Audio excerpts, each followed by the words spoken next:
Well, thank you so much for coming on. I've been a big fan for a while. I don't remember where I even first heard you. It might have been back on the old Geared Up podcast. Did you go on that back in the day? I did, yeah. Yeah, so I That's mean it's been over 10, 12 years or so. I think I've been following your stuff. I've been using your sleep supplement a lot, the sleep stack. I've been using that off and on, recommending that to a lot of people. So thanks a lot for taking the time. I really appreciate it.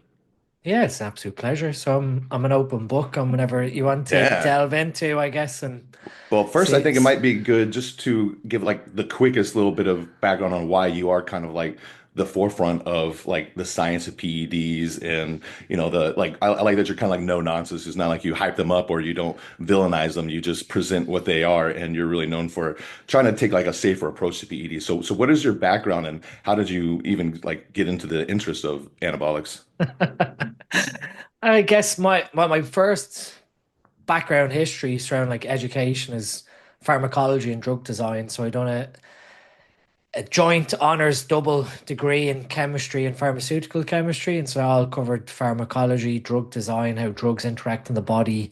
And were And you then were you from already, excuse me, I'm sorry, were you already interested in anabolics at that time or did that come later? no, I mean, and I put a post on this probably a couple of months ago that when I started like bodybuilding, it was in association with being a kickboxer. So my background was kickboxing and soccer and football. And when I went to university, I got invested in the gym. I was using the gym as an adjuvant for kickboxing.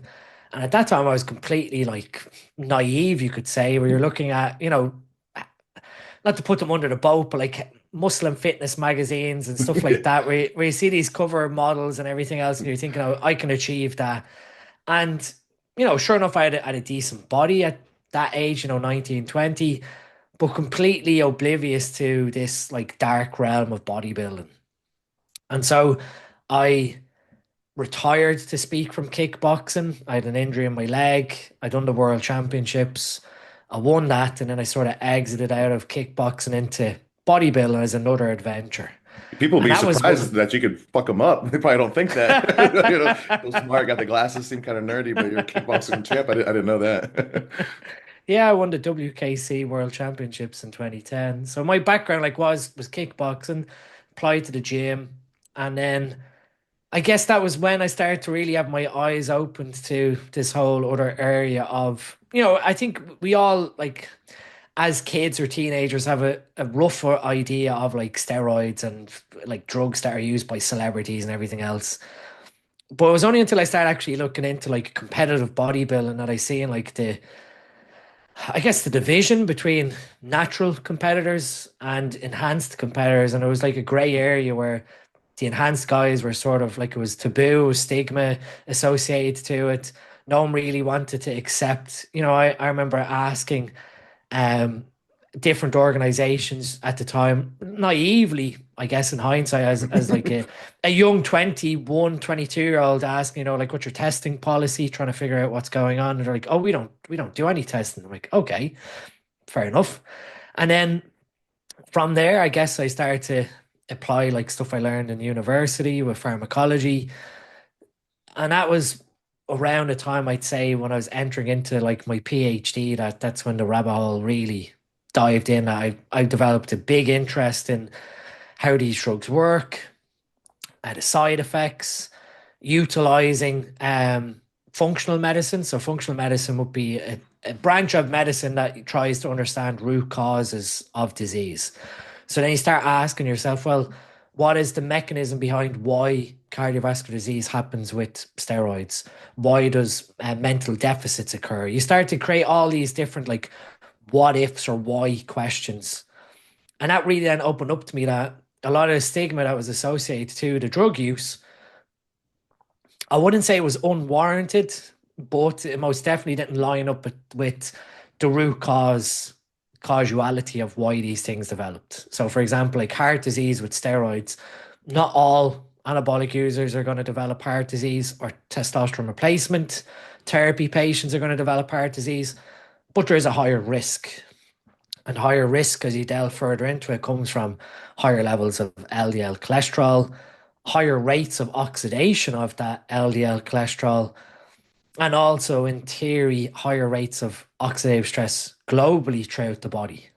Yeah. And by understanding like those root causes or asking those root cause questions, it became like evident to me that what was being sort of spoken on forums surrounding like health protection was very vague or very naive to the underlying mechanisms of why the problems were occurring. So you end up with like broad recommendations of like statin use, Yeah. blood pressure medication use, um, X steroid being more favorable than Y, rather than like taking a like very like core basic approach of like what's my nutrition, what Yeah. deficits are in the nutrition, what's my lifestyle and my environment doing to my body outside of what I'm doing in the gym or what substances I'm taking, and creating a bigger holistic approach.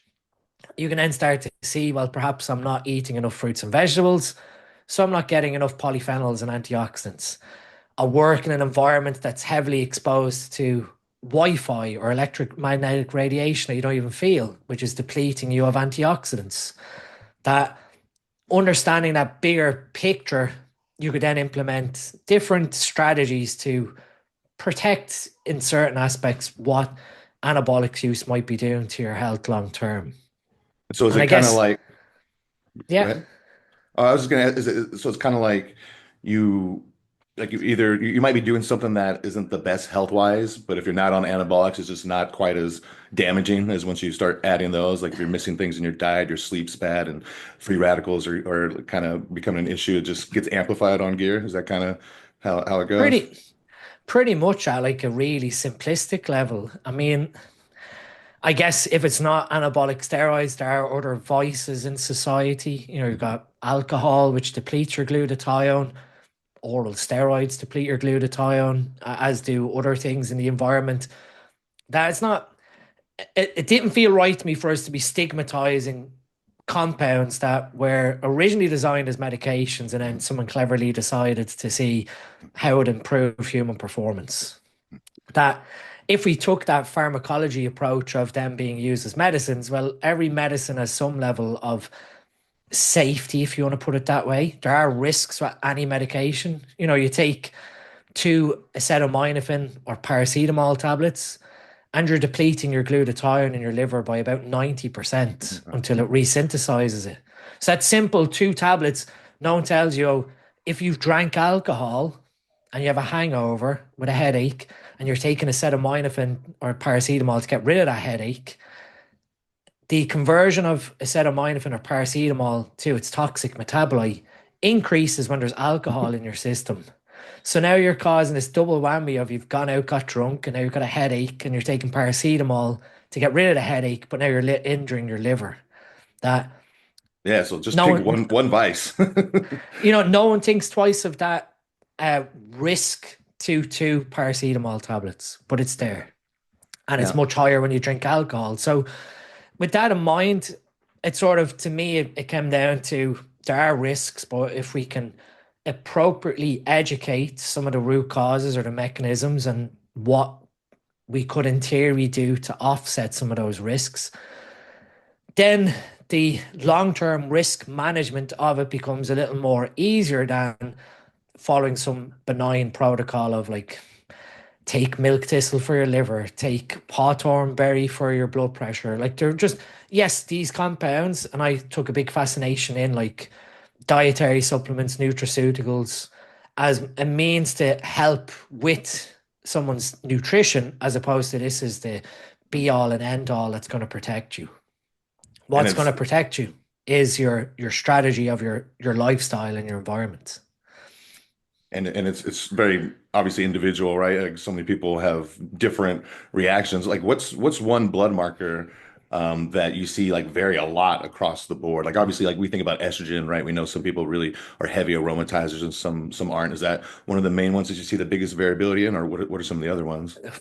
The one that you see a lot of variability in is what I've talked about a lot quite recently is magnesium and glutathione. So you're going to see changes to alkaline phosphatase, which is one of the main um, enzymes in our body that helps bring phosphate in and out of our cells, whether it's for bones or whether it's for ATP creation. And then the other one is GGT, which helps to recycle glutathione, the main antioxidant of your body. So when we're looking at bloods, I could quite often we want to see an ALP above 70 or a GGT above 16 to 20. So there's a narrow range for GGT. For ALP, we want it above 70 and probably no higher than 110. But that's telling us that you've got enough magnesium content in the body to help that enzyme work. And the GGT falling between 16 and 20 is saying that your body is relatively stable in its exposure to stressors of glutathione. So you're not then putting a higher demand on your body to recycle the glutathione. And that tends to be the two that you see range quite variably, that for all intensive purposes, you're going to have someone who thinks they eat healthily, supplements quite well, and then the ALP is in the gutter at like 35 or 40. When I say in the gutter, it's not really where it should be optimally for energy balance, hormone turnover, mitochondrial function, etc. Is So that if we're why? looking at, I yeah, was gonna say that's why like you do a lot of magnesium, right? And magnesium's always a big recommended supplement, kind of a cycle aid. Yeah, I mean, like any form of magnesium in terms of how it gets into the body is more important. So, bisglycinate for the glycine towards your sleep and recovery. You've got threonate, which is going to help the magnesium cross into the brain more efficiently, so delivering that magnesium to the enzymes in the brain. So you Citrate, like so you like doing the different forms? and to be honest, it's the percentage of magnesium that's delivered. So with bisglycinate, it's 10% weight generally magnesium. So if you're taking, let's say, 1,000 milligrams of magnesium bisglycinate, you're only getting 100 milligrams of magnesium from that 1,000. So when people are looking at their supplement and they're saying, oh, well, I take enough magnesium per day, and they actually look at the actual magnesium content of the supplement, it's a lot lower than they actually think about because they're looking at the total amount of the chelate. And so on average, you're looking at 10 milligrams per kilogram magnesium per day in order to keep up with most of the demands that your body's going to require. At a minimum, you're looking at maybe 5 milligrams per kilogram. But at the top end, most um, androgen or anabolic users are going to have a high turnover of estrogen, and estrogen is reliant on magnesium for its clearance. So one of the enzymes that clears magnesium out uses uh, that clears it out requires magnesium, COMT. Similarly, we're going to have a lot more dopamine, and the enzyme that clears out the dopamine shares the same one as estrogen. So again, now you've got this double whammy where you're requiring a lot more magnesium from having higher dopamine, having higher estrogen. And then even your cellular demand, the mitochondria that make energy for us, they require magnesium in order to generate ATP. And they have a fine balance between magnesium, calcium, and the intake of the phosphate or the phosphate ions into the mitochondria to create ATP. So, with all that in mind, with variances, even having that higher aromatization rate, the higher estrogen, you might see that knocking on to the ALP, driving it down because you're using more magnesium to try and fuel COMT. So, like something as simple as magnesium having such an effect on everything overall, when you're looking at the root cause biochemistry, quite often we can get like really bogged into detailed mechanisms and biochemistry pathways that you end up with these real simple solutions to complex problems. So, for example, if we have issues with sleep disturbance, mood, it could be that COMT enzyme, you're either not making enough of it or it's not working as well as you should with not enough magnesium. Something as simple as bumping your magnesium up to a high intake, all of a sudden mood disturbances go because you're efficiently clearing the neurotransmitters. Sleep disturbances go because you're not able to fall asleep because your brain's not running on pure dopamine or adrenaline. That when I sort of got into all of this and looking at these root cause questions like the sleep stack, that came like my own personal needs when I used to work as a like a high level chemical engineer. That I had to support my sleep with working 12-hour day shifts or 12-hour night shifts. And it just came to a front where I needed to figure out what is the biochemical pathways of sleep. How do we fall asleep? How do we stay asleep? And you end up realizing that magnesium being that core aspect of clearing dopamine, but also being the driver of estrogen clearance, that taking a radical approach to magnesium, if you look at your nutrition and you're honest with your nutrition, especially if you're on a bodybuilding prep, your magnesium intake isn't going to be that high. So by putting more magnesium in, now you're able to fall asleep quite easily because you're less stimulated, and you're able to stay asleep because you don't have what's considered a dump of dopamine or adrenaline during sleep that's built up during the day also in your tissues. That's quite often one of the mechanisms of why during prep you might wake up in the middle of the night, that you just have this offloading of dopamine or noradrenaline that's been stored in your tissue during the day, and your body's just trying to process it, and all of a sudden you're awake. By dealing with it efficiently with staying on top of something as simple as magnesium, you're setting yourself up for success because you're sleeping better and then your mood is better, your productivity is much better at work or your social relationships.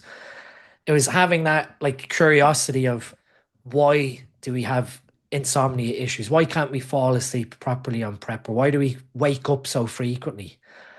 And I remember like this was just after I met my wife. When I figured all these things out, it was like night and day versus the previous year's sort of bodybuilding.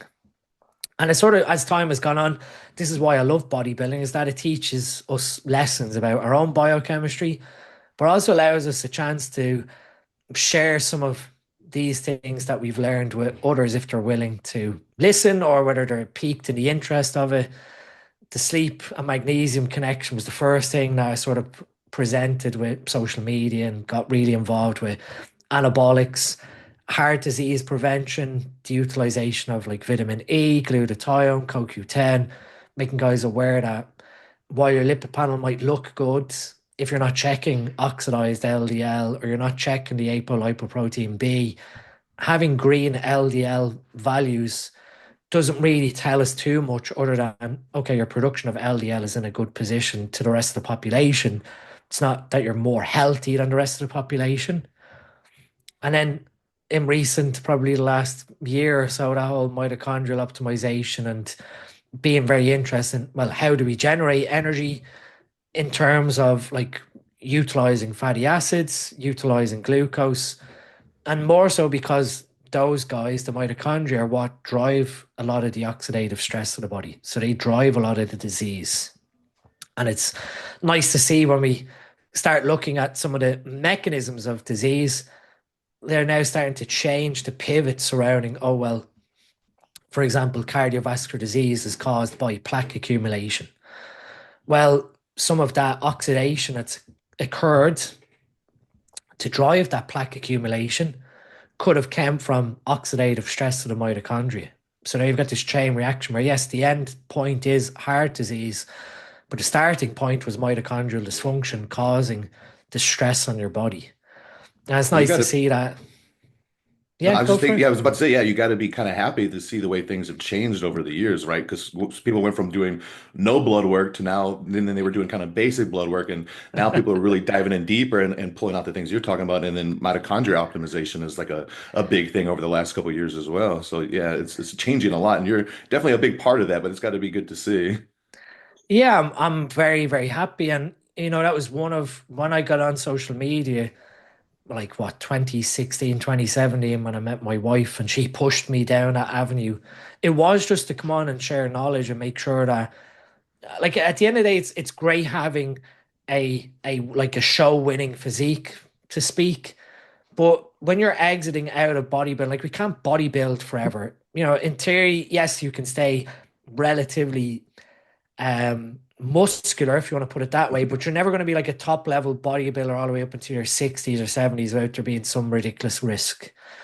So with that in mind, you have to have some level of exit strategy of, I'm going to be the best bodybuilder I can up until a certain point, and then I have to change priorities surrounding like business, life, and everything else if your goal isn't to be a professional. And I've always said my goal was never to be a professional, it was to be a top level amateur, which I succeeded in. That sort of fulfilled my own personal goal. And it left me satisfied at that I didn't need to keep pushing the dial to become a professional. Yeah. And so you have to then have the other side of it is if you are going to go down the path of having a family, some of the consequences of bodybuilding aren't the most healthy, or some of the choices you make might not be the most healthiest. But what can you do in the present moment to sort of try and offset some of that future risk that you are, what I always say, protect your future health? You're trying to think about, when you're in your mid 40s, you might have stopped bodybuilding 10, 12 years. We don't want to see sudden deaths happen because guys chose to be a little ignorant with their health, push the boundaries of some things without doing any like the core basics. And like I said, the mitochondria, if mitochondria are starting to become dysfunctional in your early 30s, mid 30s, and you don't step in to address it, when you get to your mid 40s, that damage is starting to accumulate. And it was coming down to we get away with silly things in our 20s. We've all done stupid things. I've even educated on some of the silly things I've done, which allows you then to educate on, well, I've always been intrigued by bro science. And so you see some of the things that are spoken on bro science. And as a scientist, you have sort of a query in your mind of maybe there is some truth to that. So I'm going to do it and validate. And sure enough, it's just BS. And you're then able to say, well, there is no magic to bro science, that regardless of what someone's telling you, the science doesn't support what is going on. Yeah. And it's been validated that way, that you're not afraid to have that curiosity. But again, you have to know that doing certain things could have a risk future on down the line that you're not even aware of. And Yeah. that cycles back to the mitochondria of, whilst it's great educating on optimizing the mitochondria, having more of them and all these sort of little modalities, you can be playing with fire. And that's sort of where I've like had some level of caution starting what I've done from an optimization perspective, that it could come back and bite me in 2 or 3 years, that I'm aware of the risk that I'm heading down. I'm aware of, if I increase the mitochondria number, I could increase oxidative stress because of one of their byproducts is producing oxidants. So the more of them you've got, the more oxidative stress in theory could Mm. happen. That you have to be very clear in your objective, that if I'm increasing these guys, my protective strategy has to be even higher. And It's good. so, It's good to think about. it's something that, while it's great us putting all this information surrounding like different peptides, different compounds, there still has to be a bit of a break system of, there is no potential long-term human data here that n equals 1 has worked out amazing, but I don't have a 5 year plan on what's going to change over the next 5 years. I can do blood work, or I can do diagnostic checks to speak every 6 months and not see any change, which is telling me, okay, there has been no negative consequence from a blood work perspective, but cellularly, there is no, guarantee that nothing has changed.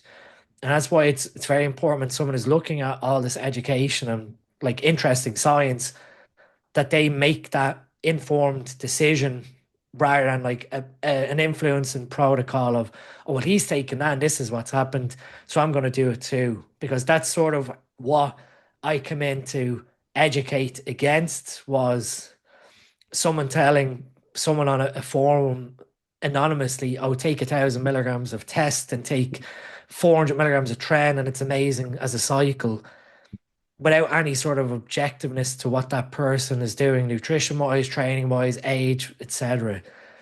Like, giving the knowledge is great, but we have to be a little bit careful that when people are doing it, you're not trying to tell people this is the best way to do it. You're giving the education and then they make the decision for themselves.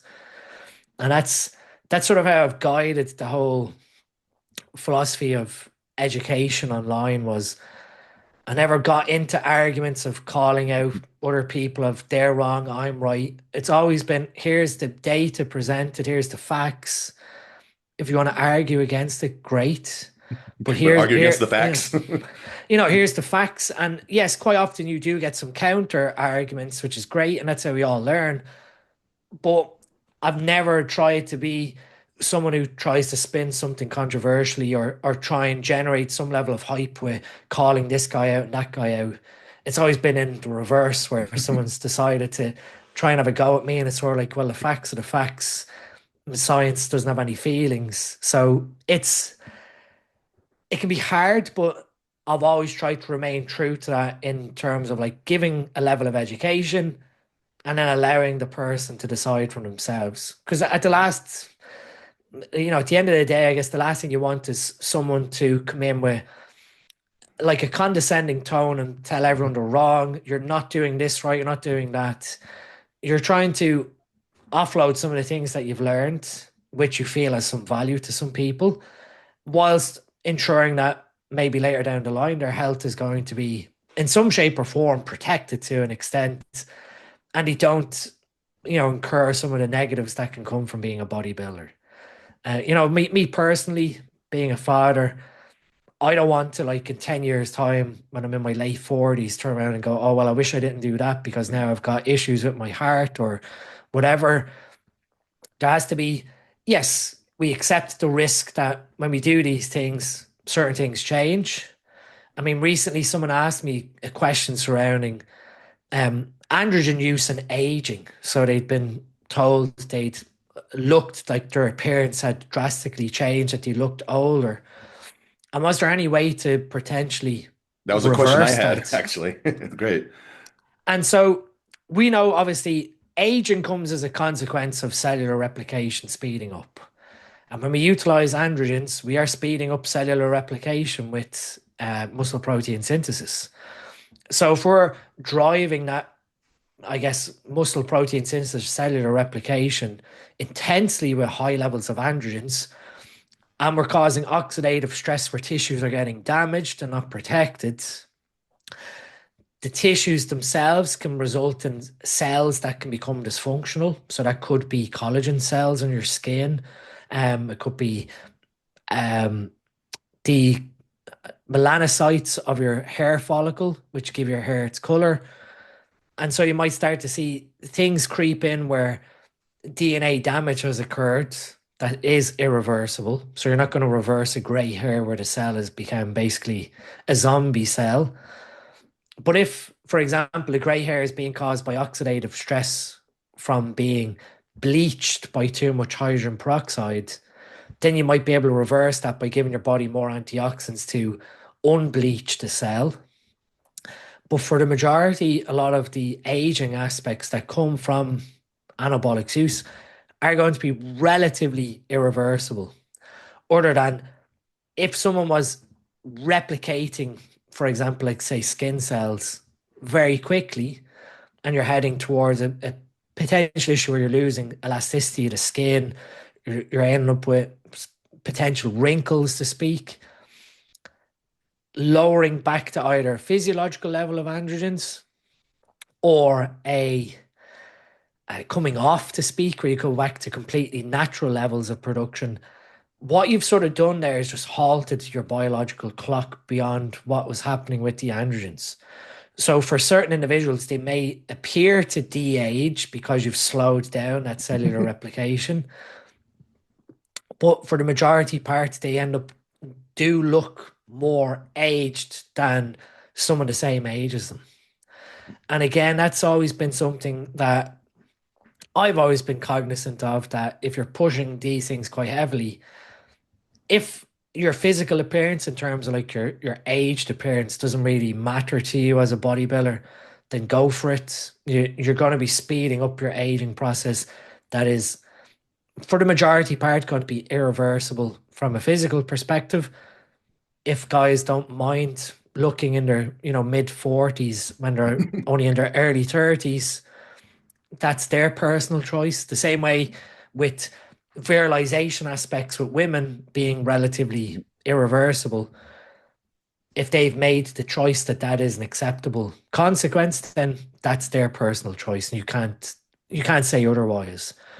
But knowing that if, for example, physical appearance has aged, Then the scary part is, well, what has happened internally when you can't actually see your blood vessels, your kidney, your heart, that if your physical appearance, like your skin health, your facial structure, everything else, looks 10 years older, well, then how is the underlying physiology of your heart or kidneys looking for that extent from the outside being aged?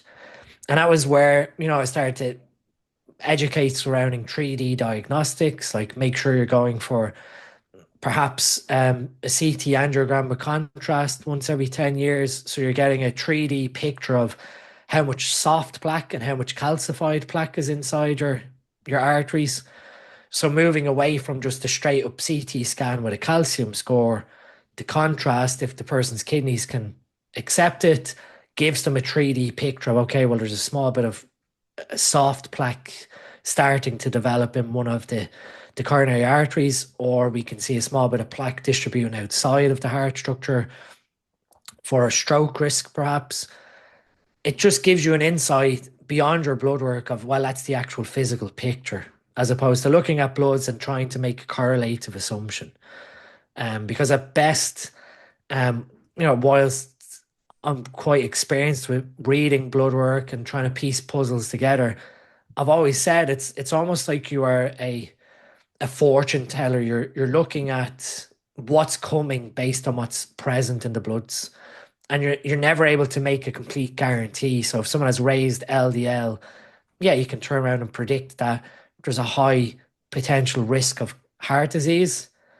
But the other side of it is if the LDL is normal and you don't have any of the other, advanced markers, you're sort of given the green light that you've got normal risk to speak.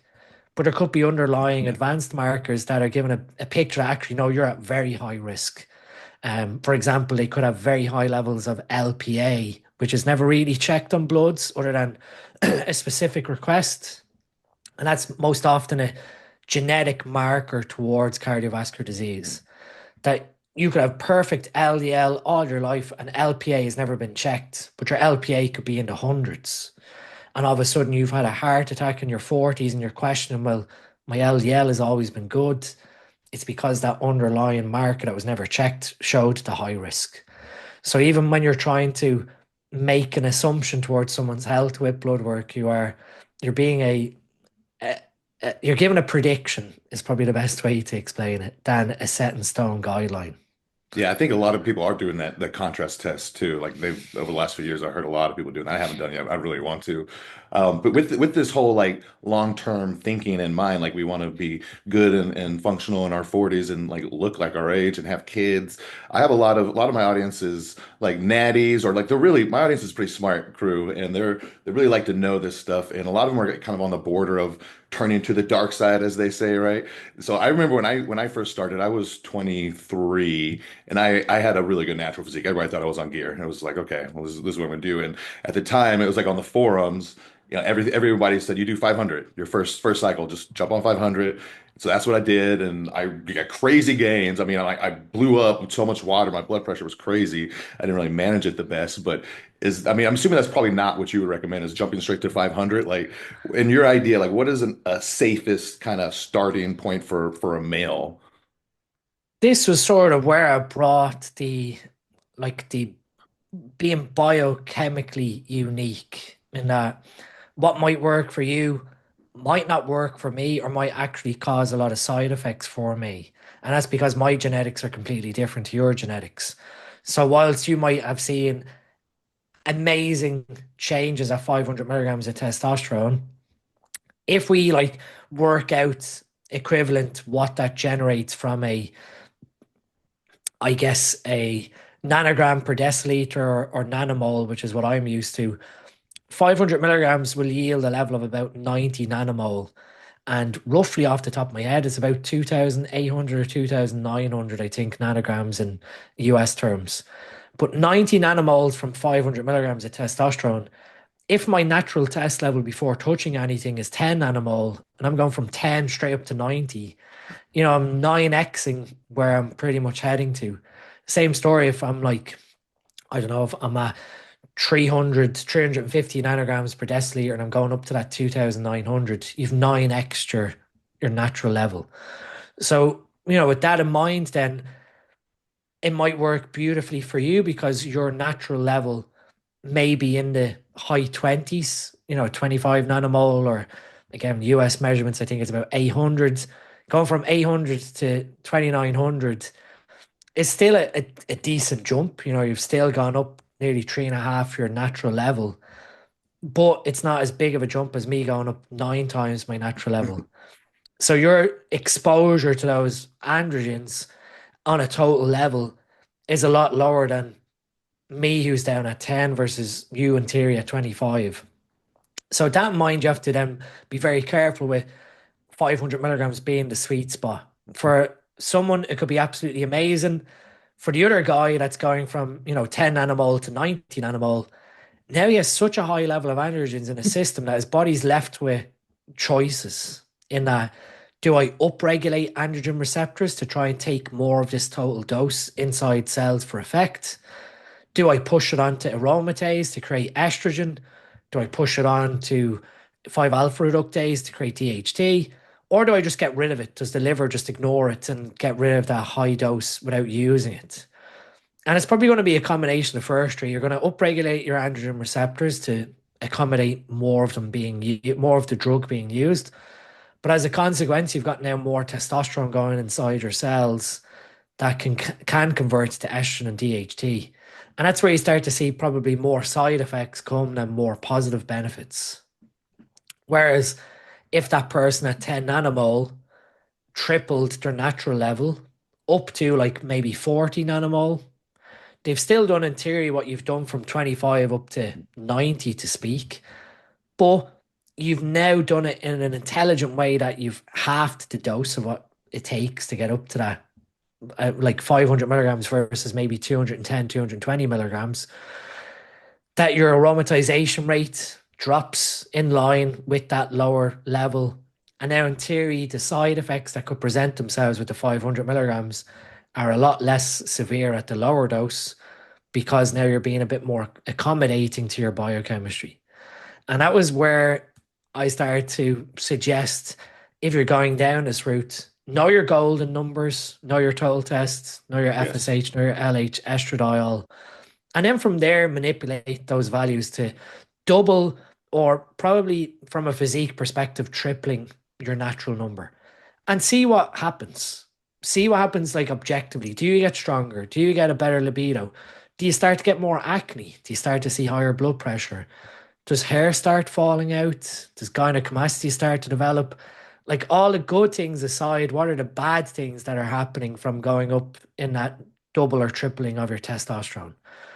And then that gives you an understanding. Well, okay, maybe you don't see any of the negatives. Maybe that testosterone level is appropriate for your body to utilize. And you see all the benefits of increased skeletal muscle mass. You see maybe reductions in body fat or fat mass.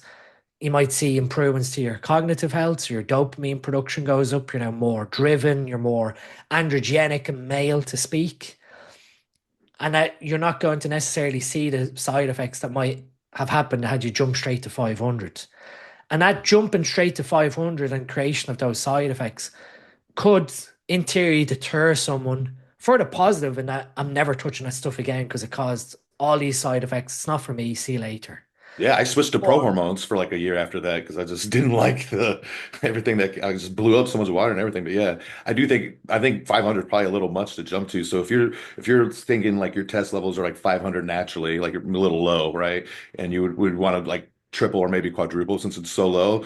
So that would put you like 300 mgs essentially, right? So roughly speaking, yeah. And I yeah. mean, for the majority of people, and when I have these conversations quite often, even in like blood work interpretations and consultation, they're often surprised by the lower dose to speak. And that was sort of where I guess there's a hesitancy in the current time of, high dose versus low dose, that I've brought the low dose approach sort of to the table now, but that's not to say that I never tried the high dose approach. I've talked about some of my experiences that you almost have to see through the scientific lens that yes, more equals more growth, but also more can equal more side effects. And then those side effects get so poorly managed because now you have a laundry list of ancillary medications that are being thrown in to correct the side effects that are really coming from a root cause that is too much of a dose. That stripping things back, looking a bit more objectively and what am I getting from this dose? What um, positives am I getting? If you are a high aromatizer naturally, then perhaps using a high dose of testosterone is probably not going to be the best thing for you long term, when you're looking at physique development.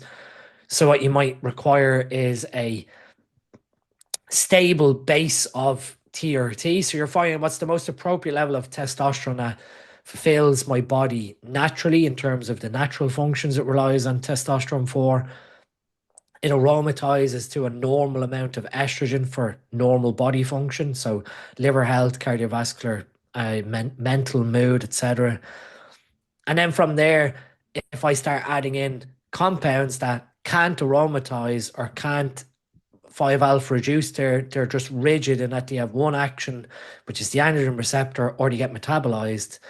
You're going down the pathway then of the anabolic steroids. And so someone on their first cycle to speak may quickly realize that solo testosterone isn't really suited for them without having to either do a very rigid dosing protocol where it's like everyday injection so that you're minimizing that peak plasma level that's coming from the injection, or you might need to dose a small amount of an aromatase inhibitor every 3 or 4 days to suppress your estrogen by 30 or 40%.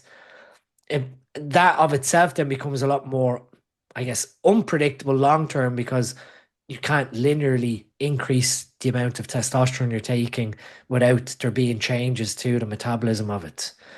They might have to do like a dose of testosterone that creates a level of, say, 750. And then on top of that, they're adding anabolics like primobolan or nandrolone or masteron, whatever they're sort of choosing is to speak is for helping signal to the cell to retain protein or retain amino acids for growth. So there isn't Yeah. really like there's no real like guidance on this is the best starting cycle or this is the best cycle. It always comes back to that individual's response. And again, that one of the things that I introduced, years ago is fast metabolizers, slow metabolizers, which is all down to like hepatic health. So the enzymes that clear testosterone, certain individuals can have fast metabolism, meaning that they might need more of the drug to get the same effect. Or you can have slow metabolizers where the drug accumulates in the body quite quickly over time and they need a lot less of the drug than someone who's a normal metabolizer. That in theory, if you are a slow metabolizer and you jump straight in at 500 milligrams, your level could be 140, 150 nanomole, or it could be an extra, 1500 on top of your test Okay. level because of you're delaying the clearance of that drug out of your body. That that fascination of like personalized medicine or understanding our genetic responses with drug clearances again is another unique element that is only really becoming aware of now that has been available for probably 12 years, 12 to 14 years. Simply analyzing your genetics on how you handle the excretion of certain compounds based on your CYP liver enzymes allows you to understand um, on a simple level how well you're going to respond to a drug. And so if you know that you have slow metabolism of testosterone, you might want to go in at a more conservative angle, knowing that the drug is going to build up in your system. And that's sort of where you might see someone who is a hyper responder being a slow metabolizer because they have a much higher drug level in their system than someone who is a fast metabolizer or a slow responder. And But they're not really on that that much less inside of them. It's just they're putting in less. yeah, and I mean, you could have three individuals, one being a slow metabolizer, one being a normal metabolizer, and one being a fast metabolizer. The slow metabolizer, if their genetics are favorably set up for androgen exposure, they're going to see a much bigger effect than the normal metabolizer and an even bigger effect than the fast metabolizer. And so the fast metabolizer ends up, in certain aspects, can blame what they're using as being fake, as being underdosed, but it's really because of their genetics, they're clearing the drug much faster. And And that there's some doesn't benefits to just that too, right?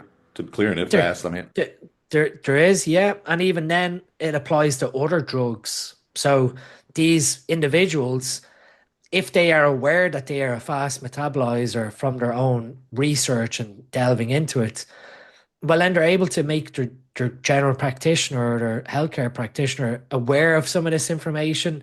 That, for example, you've got a slow metabolizing liver enzyme for, I think, CYP3A4 is what oxidizes testosterone. But CYP3A4 also metabolizes caffeine. So the guys who tend to see a very big response from caffeine, where they find they're wired for hours upon hours, can have that slow metabolism aspect where that caffeine is staying in their system much, much longer. Whereas the other guys that can drink cups and cups of coffee without getting stimulated may have fast elimination of caffeine, but that also means that they might have fast elimination of the testosterone as well. So on one side, they can handle quite a high dose of caffeine, thinking this is great. I can drink plenty of energy drinks. I never get like palpitations or whatever. But it's because they're clearing the compound much quicker that if they apply that same methodology to the clearance of testosterone, which uses a similar enzyme, then they're going to understand that, okay, maybe I need to use a little bit more testosterone than someone who is a slower normal metabolizer to get the same effect. yeah, I would see them That's clearing side effects quicker too, right? Like obviously that would be one of the cr- negatives of the slow cr- metabolizer. so the slow metabolizer most definitely, if they have, if they're um, predisposed to having high aromatase genetics as well, but then that could be a disaster. They've got slow clearance of the testosterone staying in their bloodstream, and now they've got more chance of it interacting with high levels of aromatase in their body or high expression of the aromatase enzyme. That yeah, they could see. Whilst we focused on the positives, most definitely they could see high levels of negative side effects. So it's sort of trying to educate in that aspect that there is no like golden number here, that bringing these new concepts of being biochemically unique, that we all handle these drugs differently, that it's not just uh, in one sense, yes, bodybuilding is about genetics, but what are those underlying genetics doing in terms of like muscle protein synthesis and drug clearance, as opposed to just focusing on, okay, well, I'm not getting any stronger, any bigger, therefore it's just the genetics of my body aren't favored to acquiring a lot of muscle mass. It's probably maybe because you have high levels of the enzymes breaking down the drug, and so you need more to see an effect. Yeah, I think people blame genetics for a lot of things, like a little too much. Obviously, it's a big role, but one thing I want to talk about is tren. I mean, these kids are that seems to be like the mythical drug that everyone like loves or hates, and there's a lot of stuff surrounding it. Like for me personally, it's probably the only drug that actually gives me like the mental stuff that I feel. Like if I could blast tests and I wouldn't really feel anything, but the tren that's a little different. In fact. One time, this is it's kind of interesting. I was kind of doing like assisted MDMA therapy with my girl, and so we took some MDMA and it was awesome. It was great. And then like 6 months later, we did it again, and I was on trend, same source, same everything. It did literally almost nothing to me, where she was all the same. Like I felt like I'm not feeling anything, and it just made me really realize like how much my dopamine and like serotonin levels must be like fucking wonky. Can you dive into some of the like the neurochemistry of trend, and then also maybe your thoughts on dosing? Yeah, I mean, when we're looking at how androgens affect our neurochemistry at a basal level, androgens are going to increase dopamine. It's well understood. Like we've got studies surrounding nandrolone, and there are some postulated studies with trenbolone. Um, that knowing that they increase dopamine is going to offer some of the positive benefits of mental stimulation or mood regulation. We also know that estrogens increase serotonin expression within the brain. So there's a fine dynamic between dopamine and serotonin balance in a male's brain. That if we were to take, for example, libido, we have to have a fine um, balance between just enough dopamine within our eyes to make us sexually interested or sexually motivated, just enough estrogen and serotonin to keep everything on an emotional thermostat level stable, so that then we have obviously the blood flow regulation to the sex organs to get an erection. That if we're using something very strong in terms of like binding affinity, such as tren, that literally can just slot inside an androgen receptor with very high affinity on a milligram per milligram basis, you have millions of tren molecules docking into androgen receptors within the brain, influencing your neurochemistry, both on a dopamine perspective and if it has what we consider potential estrogenic effects as well, slotting into estrogen receptors as well. So now you've got this either amplification of your dopamine or amplification of both dopamine and serotonin. That the likes of NMDA, when we're utilizing these compounds, obviously it's to play off the dopamine and noradrenaline axis to bring certain feelings or visual images to the forefront of our brain to experience. That if we've used a compound that has basically increased the level of dopamine in our brain chronically, so we're looking at, repeated exposures to trenbolone every single day, your neurons have a gating voltage. So your neurons operate on an electrical circuit. And in order for the neuron to release dopamine, it has to be electrically excited. So you have to almost view that you've got a resting level and then you've got like an excited threshold. And when that electrical potential hits up here, that's when you get a burst of dopamine release. Orgasm is basically that peak voltage on pretty much most of the neurons in your brain reaching that peak voltage and releasing a flood of dopamine through the brain. That if we're chronically over time creating a lot of dopamine to hit that action potential very easily, that potential of the neuron, that electrical potential, can slowly move up over time. That using something like tren or steroids, yes, helps you hit that threshold of excitation quite easily. But if you reduce the dose or you reduce the compound, that electrical potential in the nerve still stays up there, but your synthesis of dopamine from your androgen level is dropped down below. And so now, in order for you to feel excited or feel absolutely driven mentally, you need quite a high level of dopamine, or you need something to be mentally stimulating in order to get you to that level. And that's where sometimes guys lose that initial big dopamine hit that comes from androgen use.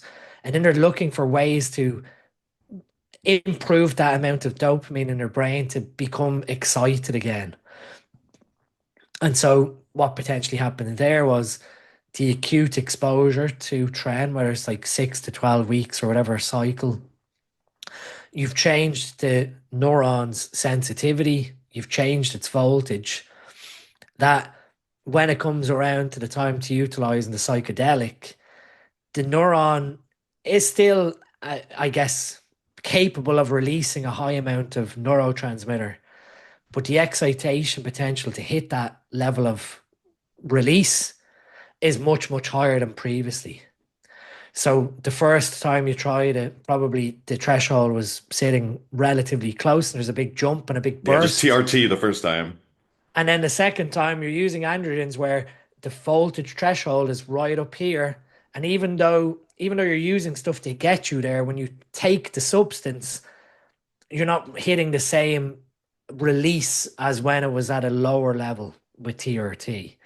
And this is something that is quite complex, but also quite simple to understand, relatively speaking, that if you're going to abuse androgens is probably the nicest way to say it.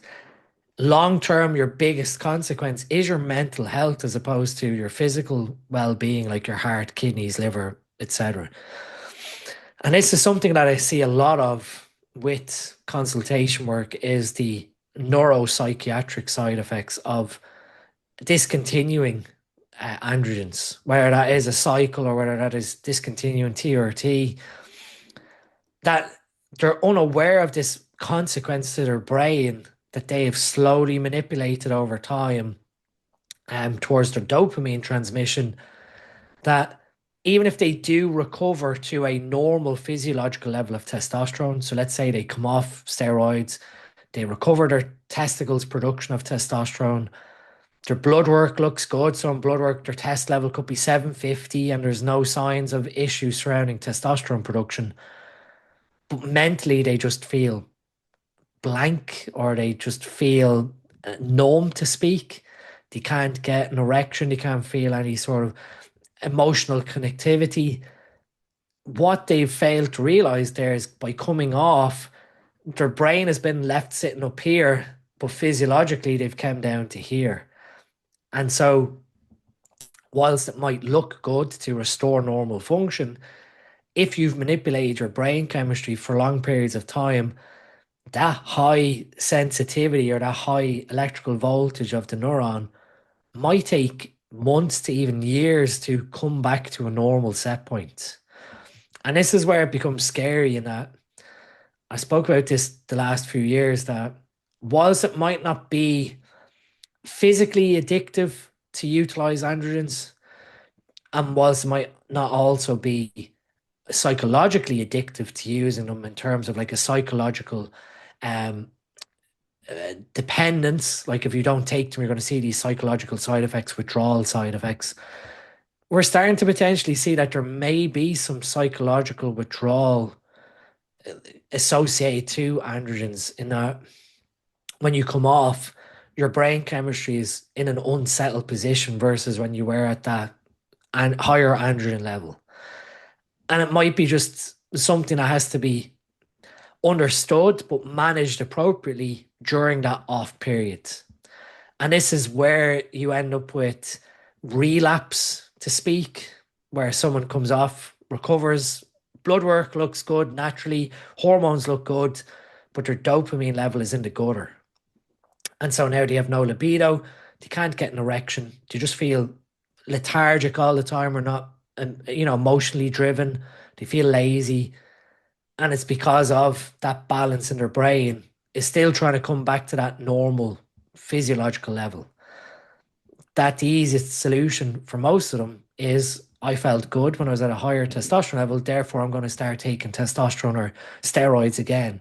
And you just fall into this perpetual loop that if you have that mentality in your mid 30s to late 30s, then what are you going to do when you reach your 40s and reach your 50s? You can't be blasting cycles of steroids to just have a libido into your 40s and 50s. That, yeah, it's comical, but it's something that is occurring under the surface where guys feel that unless they take these substances, they're not going to have a libido, they're not going to have erectile We'll function. do anything to make sure our dick works. You know. And that is one of the scary consequences of even long-term TRT use. Even if we look at medically prescribed TRT, you need to be fully aware of what's changing neurochemically as opposed to physiologically. So if you take testosterone from a TRT perspective, you improve like all the hypogonadal symptoms, like you start to develop more muscle mass, you have more vitality, you have more sex drive, like what we're speaking about here.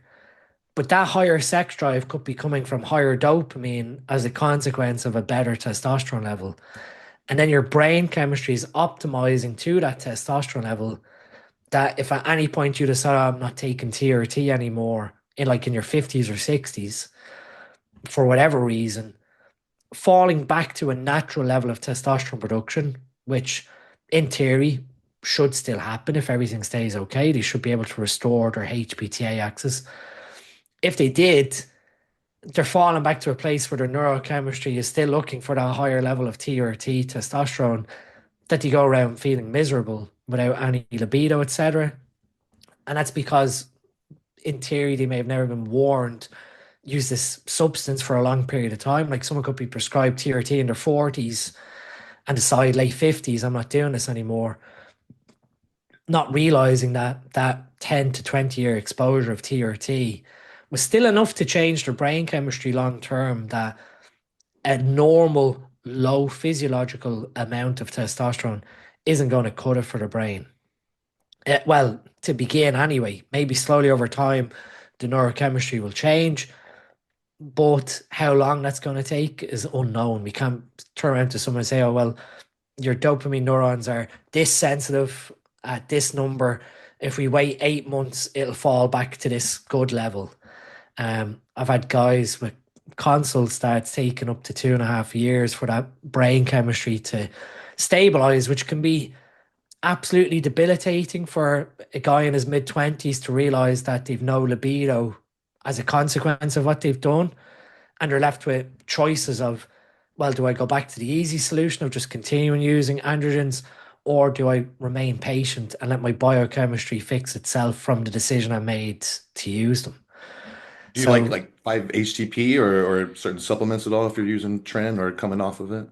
like, this is sort of where I caution that if your brain neurons are looking for X amount of neurotransmitter, when you come away from giving it that level naturally. So let's say whatever dose you're taking is hitting that level of dopamine.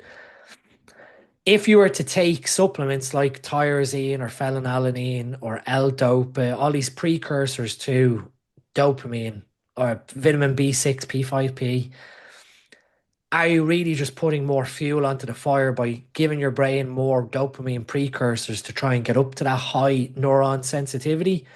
And so if you're consistently trying to hit that high neuron sensitivity with these precursors, it's going to be happy to sit up here and never really fall back down. So you're almost doing the same strategy as if you were to go back to using androgens in theory. That it's one of the hardest things to say, but you have to almost abstain from dopamine activities during that recovery period to allow the brain to recover quick enough. And in today's age, with social Yes. media Yeah. and everything else, it is a minefield to try and get someone to repair their brain in that format because of how easy it is to get a quick Yeah. hit of dopamine from social media.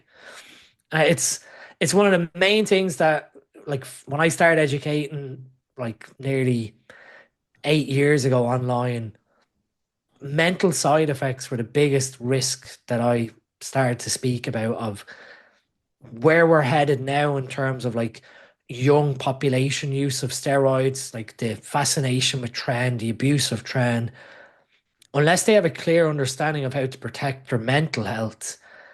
I think in the next like 10 years, and I've said this, that within 15 to 20 years, we're going to see this big bottleneck of all these young kids to speak in their early 20s, seeing tren as this magical drug, messing with their neurochemistry, then it catches up with them in their mid 30s or even early 40s.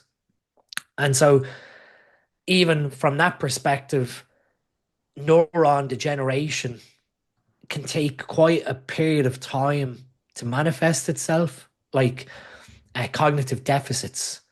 It could be that when you hit your 40s, some of the cognitive deficits you caused during your 20s only start to manifest in your 40s, where you like forget where you put your keys, your short-term memory starts really suffering.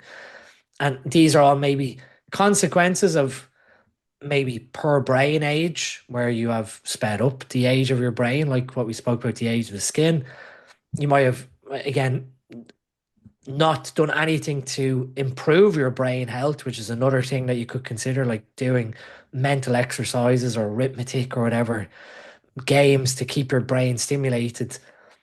But it most definitely could be a consequence of using these substances. And because your neurons can't feel pain, which is something that people always find interesting, because your brain can't feel pain to speak, it can't tell you that something is going wrong inside your brain. So if Takes a lot you're of self-awareness too to be aware of that kind of stuff. 100%, and that is sort of where being very aware of your personality, being very aware of how you look objectively is another thing. Like with all of the mental addiction potential aside, you have to be able to accept how you look, whether that is if you fall back to strict physiological TRT forever, how you look like that versus on a full blown cycle. You have to get used to not having any specific um, avatar towards what you think you Yeah. should look like Five. versus where you're going to carry into later life. Like, there's no point in me mentally thinking about how I looked at 109 or 108 kilos versus 96 or even like 86 when I diet. That you have to accept how you look is how you look. Otherwise, Yeah. you fall into that trap of the muscle dysmorphia, trap of never being happy with how you look. And then that leads to all dodgy consequences or Oh decisions. yeah. One last thing about the trend. I know you got to go. I appreciate your time, and I feel kind of bad for even asking you this with your educational background. But one of the things I talk about sometimes on my channel is like the sexual side effects, like the way sexual preferences tend to change with different anabolics, especially tren. Like people tend to get into like weird things, become like sexual deviants. Is that something that like you understand and you feel yourself, or what are your thoughts on that? And how does that work quickly if you So, can?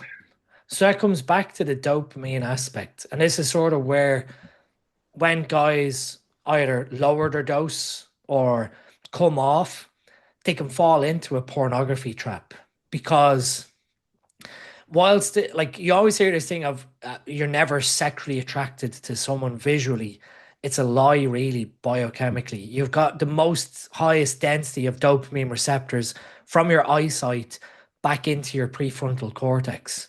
So with that in mind, you have to be, I'm not going to say physically attracted, but you need to have some level of dopamine attraction visually from something in order for you to feel stimulated. Whether that is someone's personality to speak could have you stimulated dopamine wise, or it could be pure physical. When you look at something like tren, because you're forcing that voltage potentially higher and higher and higher, you need more and more stimulation in order to get sexually excited. And that's sort of where then there is that fine blur that because your libido is so high and your dopamine chemistry is quite high also, you either start looking for more sex or you start looking for other sides to it of like the mental stimulation side of like crazy pornography or like you said sexual deviancy because your brain is at a position whereby that dopamine level you're creating isn't enough for you to feel sexually excited. And if you view it that way, like orgasm is peak dopamine release. So you're building and building and building the excitation or the threshold of your dopamine neurons to a full firing potential where all of them fire basically. If you're not finding that you're getting like stimulated sexually from a normal perspective, you are going to start looking at for like your brain is basically going to tell you, I'm not interested. Find something that interests me.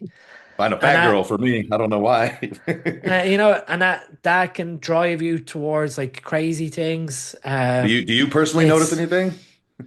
no, historically I haven't, Yeah. but I've always been very conservative with it. So, and that's sort of where even on the last two preps, I done the tested theory of when I worked out the dosage with Steve on like what is the maximum human dose at like 25 milligrams. So I went, okay, let's try 10 milligrams 4 times per week.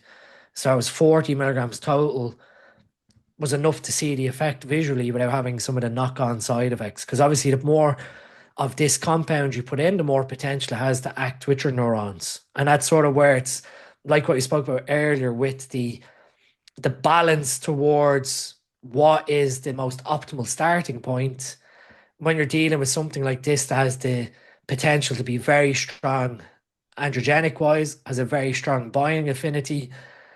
Do we need as much of the compound that is often spoke about in forums versus being a little more intelligent of, well, if we know 25 milligrams is enough to elicit this effect of muscle retention, being a little bit more conservative or bro in that approach of going, okay, not maybe not 25, let's go to 40, which isn't too far off doubling what we'd expect theoretically. That then sort of serves a purpose of, okay, I'm not going to the point of like 300 or 400 milligrams per week. You're saying sort of around that 30 or 40 milligrams, which is, 10% of what most people are using. You're still seeing the positive benefits to your physique. You're still getting some of the dopamine stimulating potential of being driven. But now that dopamine stimulation isn't excessive, that you're not consistently thinking about sexual intercourse or anything like that. You That still get a little yes, boost though, huh? you're still driven. You're still driven in all aspects, but you have this like complete urge to just keep wanting to do it. And I've had consults with guys who have fallen into that trap whereby they use excessive dosages of tren. They're having intercourse 2 or 3 times per day with their partner. And then eventually they're trying to figure out, well, I'm not able to get an erection at the moment. What's going on? And it's because of they've basically grown accustomed to that sexual stimulation that their brain is no longer interested in what's being presented, or they're not able to reach peak excitation where the androgens and everything else can facilitate an erection, but they're not able to orgasm because they're not able to hit that peak excitation because they're not sexually excited. So Wow. that's a nice deviated turn at the end for those who are Yeah, no, interested in. I mean, like, I don't know how, but somehow I've been known for talking about wanting to fact checks when I'm on trend. So I usually do about like 300 MB. So maybe if I drop down to like 100, I won't want to do that. Is there an upper limit? Like, what would you say is overkill for trend with your new kind of viewpoint? I'm not really sure. I mean, that's two preps where I've put it at that 40 milligrams. Would you use And before? before it would have been maybe 200 per week, like your standard Yeah, 200, 50 milligrams every other day. which is still Or, low. People take like fucking 700. well, I've done like bro science. I've said this before. I've done like 2 weeks of 600 and saw nothing, no change versus 150 or 200. That immediate to me was like, well, 600 being Yeah. a magical dose is BS. So when people are sort of like looking at, oh, have you had the experience? I've tested some of these bro science myths personally where I'm like, okay, let's do this for 2 weeks and see what happens on a prep. And that resulted in nothing Yeah. different. That was magic. That was like, oh, I'm going to keep doing this. Um, Well, then it starts fucking up your uh, sleep, and obviously that's so important too. yeah, like it just it didn't do what was being magically spoken about. And then now that I've had the other experience of very, very low amounts, that served its purpose and got me to a winning physique on stage that those who are willing to accept some of that new data, they might not have to go as low as 25 of what Steve has recommended with the data dive, even dropping to maybe 40 or 50 per week and seeing what happens um, could be, a game changer where you're not messing with your neurochemistry Yeah. long term. Because the neurochemistry, to me, heart disease risk, kidneys, liver, relatively okay to manage or reverse to an extent. In terms of like, yeah, if you have heart failure, you're in trouble. But if there's excessive plaque, there is issues surrounding like liver enzymes.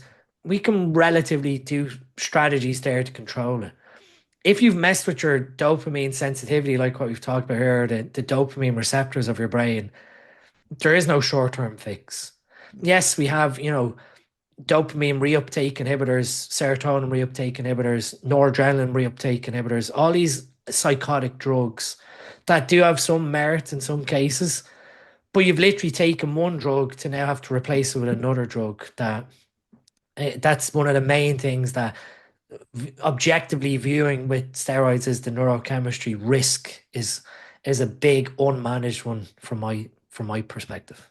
Yeah, thanks so much for putting this out there because, like I said, a lot of people don't talk about that aspect. I feel like that's very like pushed off. Like, oh, that's not a real thing. It is for sure. I can feel it. So thank you so much. Your hair looks awesome, by the way. Did you get a transplant?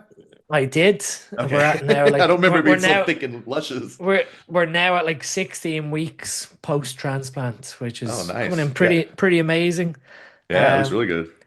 I mean, before I had my hair nice and thick from utilizing stuff in my hair, but genetically all hair recedes on my uncle's side. So anyone watching this, look at your maternal side, and if your uncle's bald, it's you're heading that way. Oh, perfect. My So uncle's got hair down to his ass in a ponytail, so I should be good. there you go. So like I knew heading into my early 30s, I could see it starting to recede. Even in my late 20s, I could see bits going here. And I just thought, okay, it is happening, but part of me was a bit naive that, oh yeah, it is going to recede, but it's not going to be that bad if I stay on top of like nutrition, whatever. And then obviously being a undiagnosed celiac for a few years didn't do any health Yeah. to my gut and inflammation. And it was only like 3 years ago, I was like to my wife, my hair has really receded back quickly.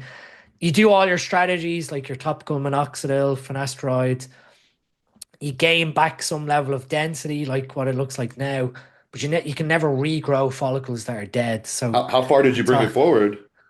it's literally the same hairline. I've just Oh, it's the same. Oh, okay. Yeah. filled in where it receded from. I mean, That's awesome that we can they, do that now. I mean, I was an incredible experience. We're now what 16 weeks, like I said. So start of January is when I had it done. It takes a bit of patience. You have to go through like the ugly duckling phase of like Just wear a look hat. at yeah, looking crazy with like spriggly hair coming out of your head. But you get to where I am now and it's pretty much starting to grow out properly and you're a completely different person visually. So it's gained me back a few years from letting my hair fall out, being lazy. So if your listeners are listening in, don't be lazy with your hair loss. If you're noticing it, intervene early because if I'd done what I do now to keep the density here, the growth back in my late 20s, I probably would have saved my hairline like this without being, completely ignorant to it until it's too late that it's falling out. And I'm like, Yeah. oh, maybe I'll start trying to regrow it. And yeah, you grow back thicker hair, but you're not growing back bald spots. So One thing without, we don't have to talk about it. I just want to put it out there real quick that I saw that you were actually the one that NASM was using for their bodybuilding cert, like for kind of like a console, right? You're kind of handling a lot of the PEDs and stuff. I thought that was awesome because I heard about that and I didn't, I was like, okay, what are they going to do? This is going to be some lame shit. And then I saw you were associated with, so I think that's yeah, pretty cool. they created a program, the bodybuilding and physique coach, and I was headhunted as the author for the That's great. supplement chapter and the performance enhancing drug chapter. I have a lot of And trainers that watch this. That's great to hear. That's awesome that they were that serious about it.